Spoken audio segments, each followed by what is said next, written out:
Hi, my name is Alay, and today I'll be giving a speech on Palestine, and the speech is going to stand as a call for help for my audience to raise up and start fighting for and bring awareness to Palestine. The land of Palestine was inhabited by a multicultural population, almost 86% Muslim, 10% Christian, and 4% Jew. They were all living in peace before the year of 1948. After the Holocaust, Jewish citizens decided that they would start fighting for their own state. The UN and Britain, instead of giving them an uninhabited land, instead gave them almost all of Palestine, a country which already was inhabited by Palestinians. This forced Palestinian citizens out of their homes, and those who decided to stay were given the option of either leaving and never coming back or staying and never leaving. The purpose of this speech is to bring awareness to the Palestinian conflict so we are enabled to fight for the rights of the oppressed in Palestine and bring back their freedom for their homes who have been bombed, their families murdered, and their country stolen. The purpose of this speech is to persuade you as people to raise up and fight against international oppressors such as Israel. Without awareness of this conflict, Palestinians will continue to be murdered by the thousands every month. The first step we can take is educating ourselves. We are raised in a society which forces us to believe in certain things. Our duty is to fight the borders of what we are taught and instead bring knowledge from outer areas that tell us what is happening abroad. Step 2 is finding a way that we can help. Organizations like the PCRF, or the Palestinian Relief Fund, and the Palestinian Liberation Organization, also known as PLO, are all organizations which help send clothes, medication, and medical aid to Palestinian citizens. Step 3 is educating those around us. The first thing we can do to help Palestine on an international level is helping the victims. The main issue in a country constantly bombarded by wars and conflicts is the victims that are resulted because of this oppression. Palestinian children need medical attention, psychological help, and freedom for the Israeli state, which has been holding them captive ever since their birth. Organizations like Doctors Without Borders send psychologists and doctors to Palestine to help victims of war. Another major issue in Palestine is the high suicide rates.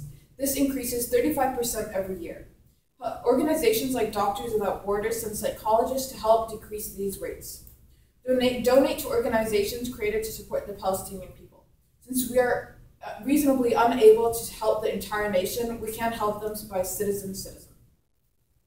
The second thing we can do is frame the state. Another step we must take is working on a more international level of support. Protests take place around us in every state of the United States.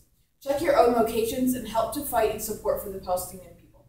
Another way we can help Palestinians is by freeing them by signing agreements and petitions which are recognized on international levels by the UN. These do exist and only require our effort to sign them. The final way that we can help Palestine from where we are today is educating those around us and fighting the bias in our media. After educating yourself, reading, organizing, protesting, and doing the best you can to help Palestinian victims, the next step is spreading your own knowledge in areas that are needed. America is a country not very well known for the best media, but Palestinians are constantly misrepresented every day, and this requires our support. Another issue is the misplacement of support. Israel is an American ally. This results in Israeli support from America and only causes for the further oppression of Palestinian people. We can use this as a civil duty to fight the incorrect information we are given by our media. These are some statistics given by the UN for the Palestinian conflict.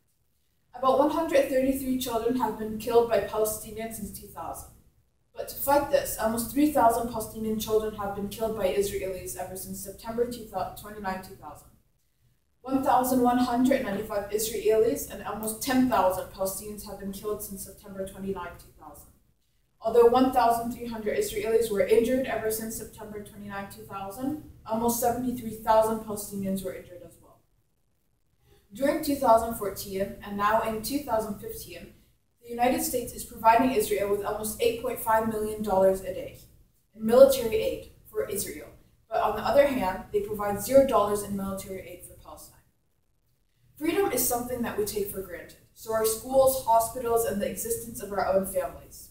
These are all things that Palestinian people have been deprived of because of the Israeli conflict.